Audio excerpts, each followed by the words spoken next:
완도와 더불어 함께하는 완도 주사랑교회. 오늘 우리에게 주신 하나님의 말씀은 마태복음 22장 1절에서 14절까지 말씀입니다. 마태복음 22장 1절에서 14절까지 우리 하나님의 말씀을 한 절씩 교독해서 읽겠습니다. 예수께서 다시 비유로 대답하여 이르시되 조금은 마치 자기를 위하여 하신 자치를 베풀었던 바와 같으니 그 종들을 보내어 그 청한 사람들을 혼인잔치에 오라 하였더니 오기를 싫어하거늘 다시 다른 종들을 보내려 성한 사람들에게 이르기를 내가 어차피 나의 사는 집을 모든 것을 갖추었으니 하신 자치에 어서 하라는 그들이 돌아보지도 않고 한 사람은 자기 밭으로 한 사람은 자기 사업하러 가고 임금이 노하여 군대를 보내어 그 살인한 자들을 진멸하고 그 동네를 불사르고 이에게 종들에게 이르래요 자치는 준비해서 내 거리 길에 가서 사람을 만나는 대로 혼인잔치에 청하여 오라 한대 종들이 길에 나가 악한 자나 선한 자나 나만 대로 모든 대로 혼인잔치에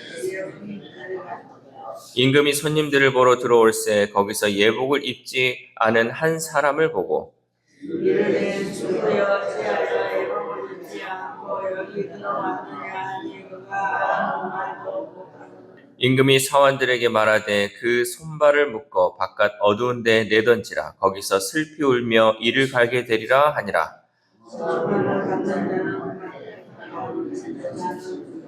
아멘. 할렐루야. 오늘도 하나님 주시는 말씀을 통하여 오늘 하루 하나님의 은혜로 살아가는 귀한 하루 되시기를 소망합니다. 우리 주변에는 잔치가 참 많이 열립니다. 특별히 이제 결혼식이나 환갑, 회갑과 같은 칠순과 같은 좋은 일이 있을 때 우리는 잔치를 하죠. 근데 이 잔치란 것이 기쁨과 풍성함이 넘치는 자리이지만 그 기쁨에 참여하기 위해서는 반드시 준비가 필요합니다. 잔치를 준비하는 입장에서는 음식과 여러 가지 그릇들을 또 준비하고요. 초대받은 사람들은 그 잔치에 맞게끔 복장이나 마음가짐을 준비하죠. 기독과 영성과 토절하는 사람은 이렇게 말했습니다. 우리 목표는 내 인생의 마지막 때 일어날 일의 세부 사항을 아는 것이 아니라 예수님을 만날 준비가 된 삶을 사는 것이라고 말했습니다. 그러니까 우리 인생의 목표는요, 종말의 때 어떤 일이 일어나고 종말은 어떤다, 이게 중요한 것이 아니라 내가 예수님을 만날 준비를 하고 사는 삶, 이것이 우리가 마지막 때를 준비하고 우리의 목표가 되어야 한다는 거죠.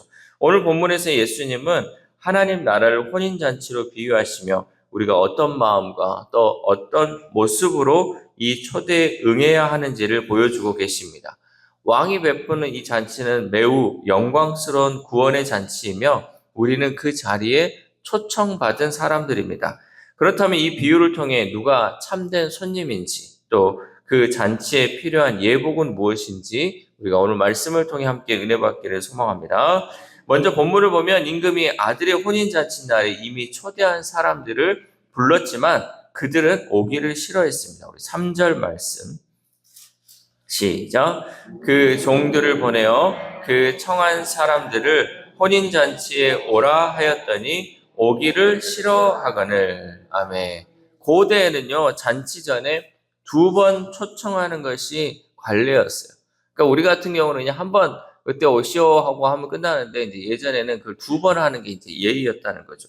그런데 이 왕의 초대를 거부하는 것은 그 단순한 무관심이 아니라 왕의 권위에 대한 결례와 반역이었어요. 왕이 불렀는데도 거기에서 초대에 임하지 않는다? 이것은 반역이었다는 거죠. 그런데 왕은 다시 한번 종들을 보내며 너그럽게 기다렸습니다. 4절 말씀 시작. 다시 다른 종들을 보내며 이르되 청한 사람들에게 이르기를 내가 오찬을 준비하되 나의 소와 살찐 짐승을 잡고 모든 것을 갖추었으니 혼인잔치에 오셔서 하라 하였더니 아멘. 하지만 그들은 자기 삶의 작은 이익을 더 중요시했어요. 그래서 어떤 사람은 밭으로 가고 어떤 사람은 사업하러 가버렸죠. 더욱이 어떤 이들은 왕의 종들을 붙잡아서 모욕하고 죽여버리기까지 했습니다. 결국 왕은 군대를 보내서 그들을 진멸하고 동네를 불살라버렸죠. 우리 7절 말씀 시작. 임금이 노하여 군대를 보내어 그 살인한 자들을 진멸하고 그 동네를 불사르고. 아멘. 우리도 때로 내 일에 분주하여 하나님의 초대에 응하지 않을 때가 있습니다. 내가 사업하러 가야 돼가지고, 내가 밭에 가야 돼가지고, 내가 어디 결혼식이 다른 데 있어가지고, 우리가 하나님의 초대는 늘 우리에게 주어지고 있지만 우리가 그 초대에 응하지 않을 때가 있다라는 거죠. 하나님의 부르심을 거절하는 것은요, 우리가 단순한 실수가 아니라 하나님의 통치와 사랑을 거스르는 선택이다라는 것이죠.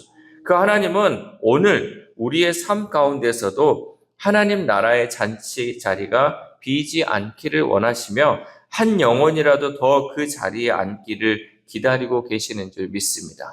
주님은 매일매일 이 초대의 잔치, 구원의 자리에 한 영혼이라도 더 와서 그 구원의 잔치에 참여하기를 원하고 계신다는 거죠. 그러므로 우리는 하나님의 이 마음을 깨달아서 날마다 하나님 나라의 잔치에 초대할 수 있도록 더욱더 주님을 전하는 삶을 살 수 있기를 소망합니다.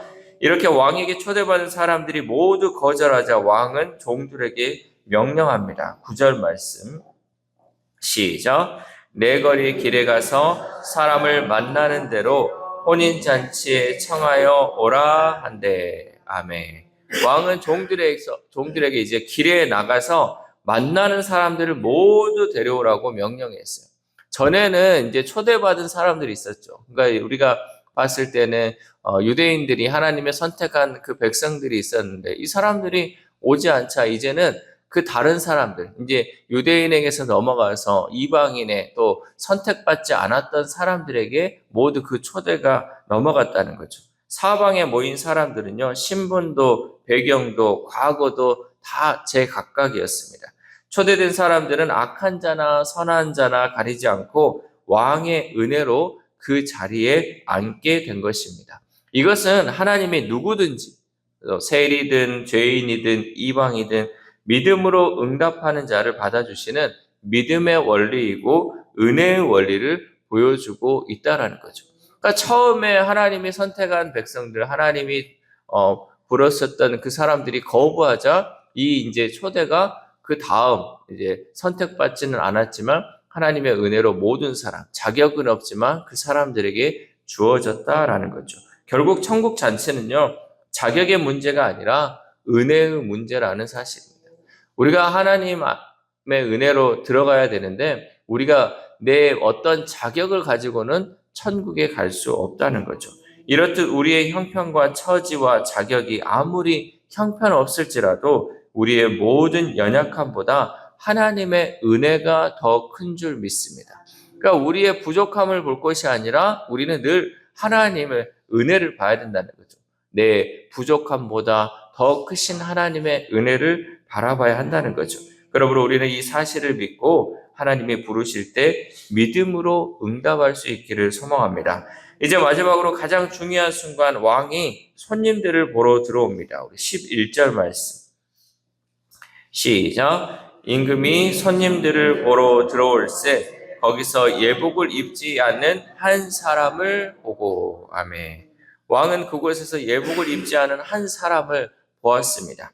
여기서 말하는 예복은요, 우리가 어떤 초대에 응해서 내가 스스로 어떤 옷을 갖춰 입는 것을 의미하는 것이 아니에요. 여기에 그 예복은요, 손님이 준비해서 갖추는 옷이 아니라 왕이 그 잔치 때 입을 수 있도록 무료로 제공하는 옷이었어요. 그러니까 잔치를 열어놓고 그 잔치에 맞게끔 옷을 입을 수 있도록 옷을 다 옆에 준비를 해놨다는 거죠. 그러면 은혜로 들어왔던 사람들, 또 자격은 없었지만 왔던 사람들은 그저 그 옷만 챙겨서 입으면 돼요. 근데 그 옷을 입지 않은 사람이 있었다는 거죠. 이것은 하나님이 우리에게 입혀주시는 구원의 옷이고 의의 옷을 의미합니다. 그러니까 자격이 있어서 그 옷, 내가 그 옷을 사가지고 입는 것이 아니라 왕이 무료로 그저 준 옷이라는 거죠. 그러니까 구원이나 하나님이 우리를 의롭다 하시는 것은 다 우리의 자격으로 된 것이 아니라 하나님이 거저 주시는 은혜의 선물이었다는 거죠. 그래서 왕이 그 사람에게 묻습니다. 12절 말씀. 시작. 이르되 친구여 어찌하여 예복을 입지 않고 여기 들어왔느냐 하니 그가 아무 말도 못하거늘. 아멘. 그는 아무 말도 못했어요. 왜? 다 주어졌는데 그걸 못했다는 거죠. 하나님이 그저 주셨는데 그것도 안 입었다는 거죠. 여기서 예복을 거부했다는 것은 왕의 은혜로운 초대를 형식적으로만 받아들였을 뿐 진정으로 회개하지 않은 것을 의미합니다. 그러니까 우리가 하나님이 우리에게 은혜의 선물 또 은혜를 주셨는데 우리가 그 은혜를 통하여서 나 같은 죄인 하나님 구원하심에 감사합니다 하면서 이제는 회개해야죠. 진정으로 하나님께 그 방향을 돌려야 되는데 회개하지 않고 그 자리에 앉아 있다는 거죠. 그러니까 이것은 하나님으로 있어서는 정말 너 왜 그랬냐? 그러니까 그 사람이 아무 말도 못하는 거죠. 여러분 심판의 기준은요. 선악이 아니에요. 그러니까 우리가 뭐 잘하고 잘못하고 너 죄 지었네, 죄 안 지었네 이 문제가 아니라 하나님이 주신 예복을 입었는지의 여부요. 그러니까 예복이라는 것은 우리가 회개함을 통해서 정말 하나님만을 선택하고 하나님의 은혜로 사는 것 이것을 우리가 붙잡고 가는 것인데 그거를 붙잡지 못하면 안 된다는 거죠. 왕이 주신 예복 없이 잔치에 참여한 자는 결국 어떻게 되냐? 바깥 어두운 데로 쫓겨나게 된다는 거죠. 다 줬는데도 은혜로 다 해줬는데도 거기에서 돌이키지 못하고 회개하지 못하고 그 은혜에 감사하지 못하면 결국 어떻게 된다? 쫓겨나게 된다는 거죠. 쫓겨나서 일을 갈게 된다는 거죠. 결국 예수님은 이 비유를 마치며 이렇게 말씀하십니다. 우리 14절 말씀 시작. 청함을 받은 자는 많되 택함을 입은 자는 적으니라. 아멘. 오늘날도 많은 사람들이 하나님의 이 구원의 잔치에 초청을 받아서 오고 있어요. 그렇죠? 우리 한국 교회를 보든 뭐 전 세계 교회를 보든 예배드리는 사람 많잖아요. 교회 가는 사람도 많고 청함을 받은 사람은 많아요. 그러나 천국에 들어가는 사람은요 없어요. 별로 없다는 거죠. 거기에 합당한 우리가 예복을 입고 그 잔치에 참여해야 되는데 그렇지 못하는 우리의 삶이라는 거죠. 하나님은 모든 사람을 구원으로 초청하고 계셔요. 우리는 그 초대를 받아들이고 하나님이 주시는 구원의 예복, 의의 예복을 입어야 합니다. 이것은 곧 우리가 하나님께 택하심을 입은 자임을 드러내는 증거라는 사실입니다. 그러므로 이 말씀처럼 우리가 택함을 입은 하나님의 자녀가 될 수 있기를 소망합니다. 사랑하는 우리 사랑교회 성도 여러분, 토저의 말처럼 예수님을 만날 준비가 된 삶이란 바로 이 예복을 날마다 새롭게 덧입는 삶이에요. 여러분 이게 중요합니다. 그러니까 우리가 예복을 한 번 입고 끝나면 안 돼요. 그리고 옛날에 입었던 그 예복을 입는 게 아니고요. 하나님의 구원의 잔치는 매일매일 우리의 삶 가운데 주어지잖아요. 우리가 매일매일 말씀의 자리, 하나님 예배의 자리에 오잖아요. 그러면 그때마다 새롭게 덧입는 은혜가 있어요. 과거에 입었던 은혜, 과거에 주님이 준비했던 그 은혜의 옷을 입고 우리가 잔치에 참여하는 것이 아니라 매일매일 우리는 새로운 옷, 새로운 구원의 예복을 우리가 준비된 옷들을 입어야 한다는 거죠. 우리는 왕이신 하나님이 주신 믿음의 옷을 소중히 품고 순종과 거룩함으로 주님 앞에서 자신을 단장할 수 있기를 바랍니다. 그 길이 곧 영원한 천국 잔치의 기쁨으로 들어가는 길이자 하나님 백성으로 가는 길인 줄 믿습니다. 이 새벽 우리가 함께 기도할 때 하나님 자격 없는 우리가 하나님의 은혜로 초청받아서 이렇게 천국 잔치에 날마다 참여하게 하심에 감사를 드립니다. 우리 주변에 이 은혜를 알지 못하고 또 잊어버리고 있는 사람들에게 하나님의 청하심을 또한 거부한 영혼들에게 우리가 더 하나님의 은혜를 전하는 삶을 살게 해달라고 기도합시다. 또한 오늘 하루를 살아감에 있어서 날마다 부어주시는 새로운 은혜로 옷 입고 하나님의 구원 역사에 동참하는 택함을 입은 자의 삶을 살아가는 저 여러분 되시기를 주님의 이름으로 소망합니다. 기도하겠습니다. 하나님 감사합니다. 오늘도 말씀을 통하여서 천국은 어떠한 곳인지 말씀을 통해 깨닫게 하심에 감사를 드립니다. 결국 천국은 하나님 우리가 어떤 것을 해서 가는 것이 아니라 하나님의 은혜로 들어가는 곳임을 깨닫습니다. 우리는 그저 주님이 준비하신 그 은혜를 힘입어서 주님께 나아가기만 하면 되는데 하나님 우리가 주님께서 준비하신 그 예복을 입지도 않고 또 진정한 회개를 하지도 않음을 통하여서 하나님 그 청함을 받은 자리에서 택함을 입지 못하는 자의 삶을 살지 않도록 도와주시옵소서. 하나님 청함을 받은 자는 많으나 택함을 입은 자는 적다고 말씀하셨사오니 우리가 하나님 합당한 자로서의 삶을 살게 하시고 날마다 주시는 그 은혜로 덧입어 살아가는 우리 주사랑 공동체 될 수 있도록 도와주시옵소서. 또한 아픈 한우들을 위해서도 기도합니다. 하나님 그 영혼들 날마다 주님 은혜를 간구하게 해주시옵소서.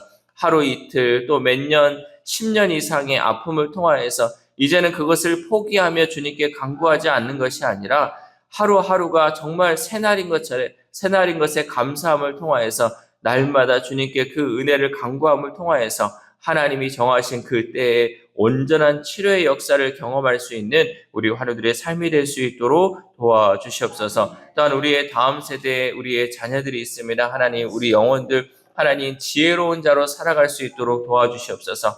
하나님을 아는 자, 하나님을 경외하는 자에게 하나님이 지혜를 주신다고 말씀하셨사오니 우리 자녀들 하나님을 경외함을 통하여 그 지혜의 근본을 깨닫는 우리의 다음 세대, 우리의 자녀를 될 수 있도록 도와주시옵소서. 또한 오늘 하루를 살아갑니다. 하나님, 오늘도 우리에게 주신 은혜가 있습니다. 하나님, 그 은혜를 새로 우리가 덧입어야 하는데 과거에 받았던 그 은혜만을 만족하며 살아가는 것이 아니라 오늘 하루 부어주실 그 은혜를 기대하며 감사하며 하나님을 찬양하는 귀한 하루 될 수 있도록 도와주시옵소서. 이 모든 말씀 우리를 구원하여 주신 예수 그리스도의 이름으로 기도드립니다. 아멘.